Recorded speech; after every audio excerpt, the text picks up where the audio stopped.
السلام علیکم، میں ہوں professor doctor Iram Sarwar, chairperson gynae department Ayub teaching hospital Abbott.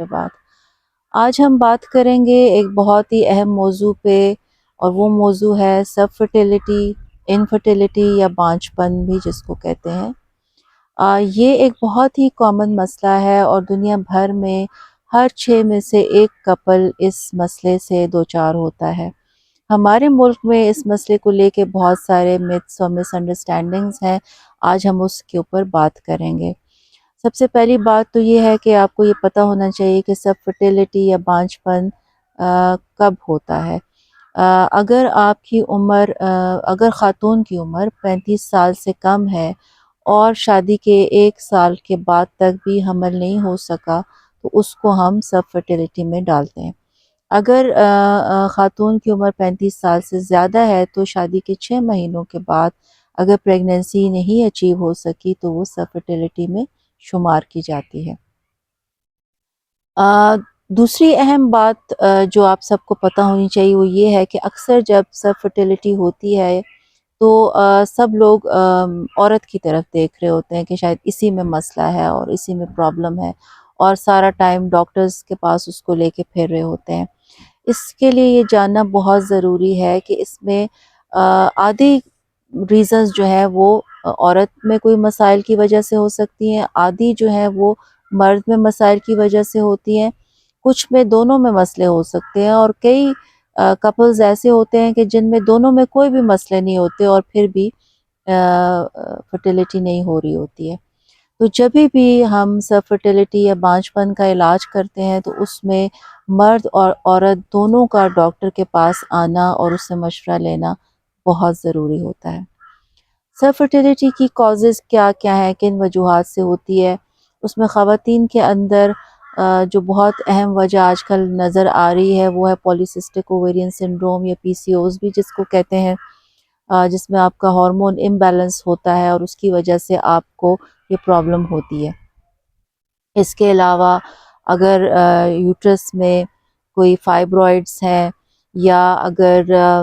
کوئی انفیکشنز ہیں جس کی وجہ سے یوٹرس اور آپ کی فیلوپین ٹیوبز جو ہیں وہ متاثر ہو گئی ہیں، بلاک ہو گئی ہیں، تو وہ ایک بڑی وجہ ہے۔ ایک اور بہت کامن وجہ جو آج کل ہم دیکھ رہے ہیں اس کو کہتے ہیں اینڈومیٹریوسس۔ اینڈومیٹریوسس ایک بہت بڑھتی ہوئی بیماری ہے جس میں خواتین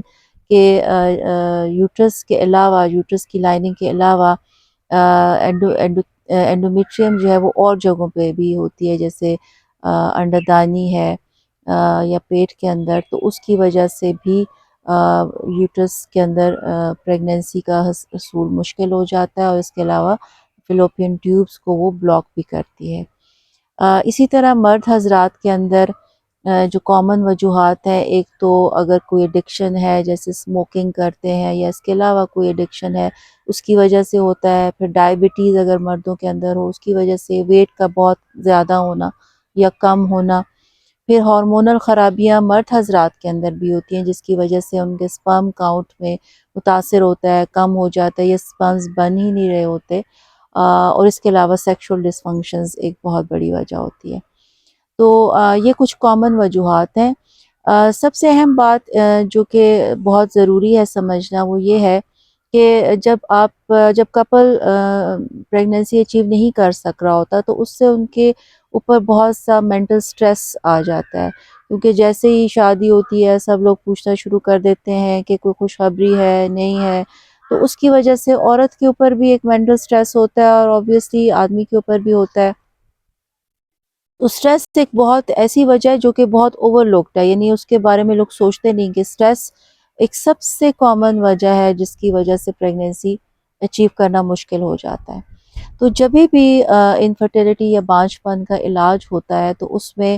یہ ساری چیزوں کی ایویلویشن ہوتی ہے، اور جیسے میں نے کہا کہ کپل کا ڈاکٹر کے پاس آنا مشورے کے لیے اور جو مختلف ٹیسٹ ہیں کہ اس کی وجوہات جاننے کے لیے وہ دونوں کے ضروری ہوتے ہیں۔ کئی دفعہ ہم نے اپنی پریکٹس میں دیکھا ہے کہ فیملیز جو ہیں وہ عورت کو لے کے مختلف ڈاکٹرز کے پاس پھرتی رہتی ہیں اور اس کے کو مختلف قسم کی ادویات بھی دی جاتی ہیں اور پریگننسی اچیو نہیں ہو رہی ہوتی، اور جو ہسبینڈ ہے اس کا کوئی ٹیسٹ نہیں ہوتا، کوئی ایویلویشن نہیں کرائی گئی ہوتی، اور جب ہم اس کے بارے میں دیکھتے ہیں تو وہاں پہ مسئلہ نکل آتا ہے۔ تو سب سے اہم بات یہ ہے کہ آپ جب بھی انفرٹیلیٹی کا علاج کرانے جائیں تو کپل دونوں، ہسبینڈ اینڈ وائف دونوں ڈاکٹر کے پاس جائیں، اور پھر ڈاکٹر جو بھی ان کو ہدایات دیتے ہیں، جو ٹیسٹ ایڈوائز کرتے ہیں، اس کے اوپر عمل کریں۔ انفرٹیلیٹی کا یہ مطلب ہرگز نہیں کہ آپ کبھی بھی پریگننسی اچیو نہیں کر سکتے۔ بہت ساری وجوہات قابل علاج ہوتی ہیں، اور پراپر ایویلویشن اور پراپر ڈاکٹر کے پاس جائیں جو اس چیز کو سمجھتے ہوں کہ اس کا علاج کیسے ہوتا ہے، اور ان کی ہدایات کے مطابق اگر آپ چلیں تو 80% کپلز جو ہیں وہ پریگننسی آسانی سے اچیو کر لیتے ہیں، بغیر بہت زیادہ انویزو قسم کے پروسیجرز کے۔ آج کل جیسے آپ کو پتہ ہے کہ بہت سارے علاج ممکن ہے، جس میں ایڈوانس ٹیکنالوجیز میں آپ کو پتہ ہے کہ آئی وی ایف ہے، جس کو ہم ٹیسٹ ٹیوب بیبی بھی کہتے ہیں، آئی یو آئی انسیمینیشن ہے، اس کے علاوہ بہت ساری لیٹسٹ ادویات ایسی ہیں جو کہ پریگننسی اچیو کرنے میں مددگار ہوتی ہیں، لیکن ان کو انسپروائز طریقے سے نہیں استعمال کرنا چاہیے، کیونکہ انفرٹیلیٹی کی جتنی بھی ادویات ہیں وہ ان کے بہت سارے سائیڈ ایفیکٹس ہیں، اور یہ بھی میں نے اپنی پریکٹس میں دیکھا کہ خاتون بہت سارے ڈاکٹرز کے پاس گئی، ہر کسی نے اس کو فرٹیلیٹی کے لیے میڈیسن دیے، لیکن اس کے بعد جو اس کا فالو اپ ہے، جو کاؤنسلنگ ہے، وہ کسی نے بھی نہیں کی، اور اس کی وجہ سے وہ اتنی دفعہ وہ ادویات کھا چکی ہوتی جو کہ اس کے جسم کے لیے خطرناک ثابت ہوتی ہیں۔ تو سب انفرٹائل کپلز کے لیے میرا یہی پیغام ہے کہ آپ سب سے پہلے تو مایوس آپ نہ ہوں، اپنی زندگی کو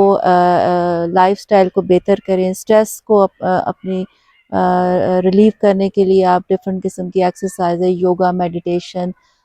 نماز وغیرہ کو استعمال کریں، اور پھر آپ پراپر ڈاکٹر کے پاس جا کے اپنا فزیکل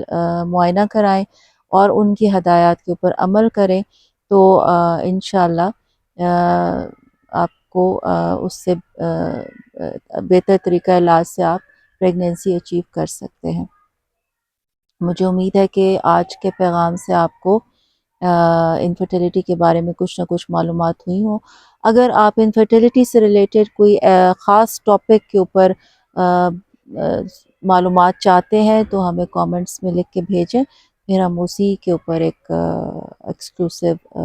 ویڈیو میسج بنائیں گے۔ بہت شکریہ۔